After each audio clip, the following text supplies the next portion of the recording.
မနွေဦးရဲ့လက်သက်ဆက်ချမ်းလေးတို့ရေမင်္ဂလာပါနော်မမနွေဦးရဲ့နွေဦး story channel ကနေပြန်လဲကြိုဆိုပါရစေဒီနေ့မမနွေဦးရဲ့လက်သက်ဆက်ချမ်းလေးအတွက်ရွေးချယ်ထားတဲ့ပုံမြင်လေးကတော့စကားတခွန်းဆိုတဲ့ပုံမြင်လေးပဲဖြစ်တယ်ကဲမမနွေဦးရဲ့လက်သက်ဆက်ချမ်းလေးတို့လည်းပုံမြင်လေးနားထောင်ဖို့အဆင်သင့်ဖြစ်လောက်ပြီလို့ထင်တယ်နော်အဲ့ဒီတော့ပုံမြင်လေးစလိုက်ကြမယ်စကားတခွန်းလင်မယားဆောင်တွေပါလာတဲ့သင်္ဘောတစ်စင်းနစ်မြုပ်သွားတယ်အချိန်တော်ကြာမှအသက်ကယ်လေးတစ်စင်ရောက်လာတယ်။အသက်ကယ်လေးပေါ်မှာနေရာဆူလို့တနေရာပဲကျန်တော့တယ်။အဲ့ဒီချိန်မှာယောက်ျားဖြစ်သူကသူ့မိန်းမကိုထားခဲ့ပြီးသူကိုယ်တိုင်အသက်ကယ်လေးပေါ်ခုန်တက်လိုက်တယ်။အဲ့ဒီအမျိုးသမီးကတော့တဖြည်းဖြည်းချင်းနမြုပ်နေတဲ့သင်္ဘောပေါ်မှာရရင်သူ့ယောက်ျားကိုစကားတခွန်းအော်ပြောလိုက်တယ်။ဒီနေရာအထိပြောပြီးတော့ဆီယာမကကျောင်းသားကျောင်းသူတွေကိုမေးလိုက်တယ်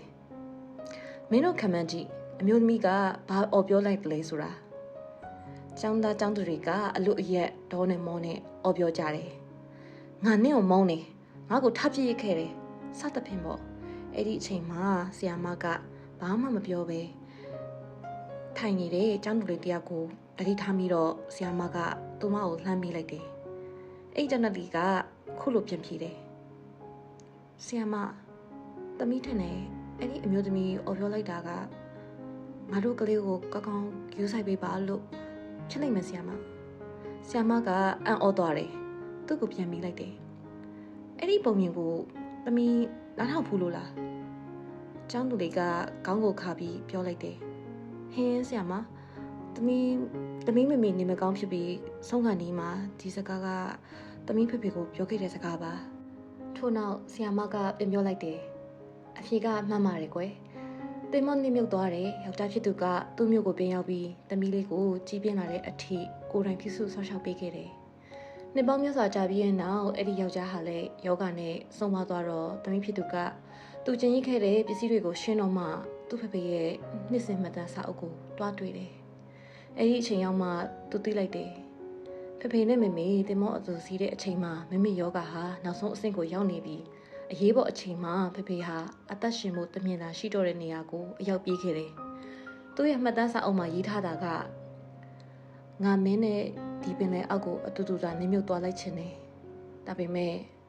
ဒါမဖြစ်နိုင်ဘူးလေ။သမီးလေးအတွက်ကြောင့်ဒီပင်လယ်ရေနက်အောက်မှာမင်းကိုတယောက်တည်းပဲထားခဲ့လိုက်ရတယ်။အဲ့အတွက်ဝမ်းနည်းမိတယ်။ဆိုပြီးပုံမြင်လေးကိုဆီယာမကညီကုန်းချုပ်လိုက်တယ်။ပုံမြင်လေးကတော့ဒီမှာပဲပြီးဆုံးသွားလေတယ်။မမနွေဦးရဲ့လက်သက်ဆက်ဆိုင်လေးတို့ရေဒီပုံမြင်လေးစီကနေတင်ရမယ်သင်ခန်းစာကတော့လောကမှာကောင်းခြင်းဆိုးခြင်းဆိုတာတွေဟာတခါတလေမှာပွေလီရှုပ်ထွေးလာတယ်။ပိုက်ချရမှာခက်ခဲလာတယ်။ဒါကြောင့်အရာရာတိုင်းကိုအပေါ်ယံပဲကြည့်ပြီးအလွတ်တကူဝေဖန်ပိုက်ချလို့မရဘူးဆိုတာကိုဒီပုံမြင်လေးကသက်သေတည်တယ်။အဲဒီတော့မမနွေဦးရဲ့လက်သက်ဆက်ဆိုင်လေးတို့လည်းဒီပုံမြင်လေးစီကနေသင်ခန်းစာကောင်းကိုရရှိလိမ့်မယ်လို့မျှော်လင့်ပါတယ်နော်။မမနွေဦးရဲ့လက်သက်ဆက်ဆိုင်လေးတို့လည်းအနာဂတ်မှာအကြောင်းအကျိုးအကောင်းအဆိုးကိုဝေဖန်ပိုက်ချနိုင်တဲ့ပညာရှိလူတော်လူကောင်းလေးတွေအဖြစ်နဲ့နေတဲ့တိုင်းရဲ့လှပတဲ့ဆက်ဆိုင်လေးတွေဖြစ်လာကြပါစေလို့မမနွေဦးကနေဆုမကောင်းတောင်းလိုက်ပါတယ်နော်ဒီတော့စိတ်ဝင်စားစရာကောင်းပြီးအသိပညာဗဟုသုတတွေတိုးပွားစီမဲ့ပုံမြင်အသစ်တွေကိုမမနွေဦးရဲ့နွေဦး story channel ကနေနေ့စဉ်မြန်မာစံတော်ချိန်ညနေ9:00နာရီတိုင်းမှာတင်ဆက်ပေးလျက်ရှိပါတယ်နောက်ထပ်ပုံမြင်အသစ်တွေတင်ဖို့ရမမနွေဦးအတွက်အားဖြစ်စီတဲ့ like and subscribe လေးလည်းလုပ်ထားပေးပါလို့တောင်းဆိုပါတယ်နော်ပြန်ဆောင်ကြမယ်နော်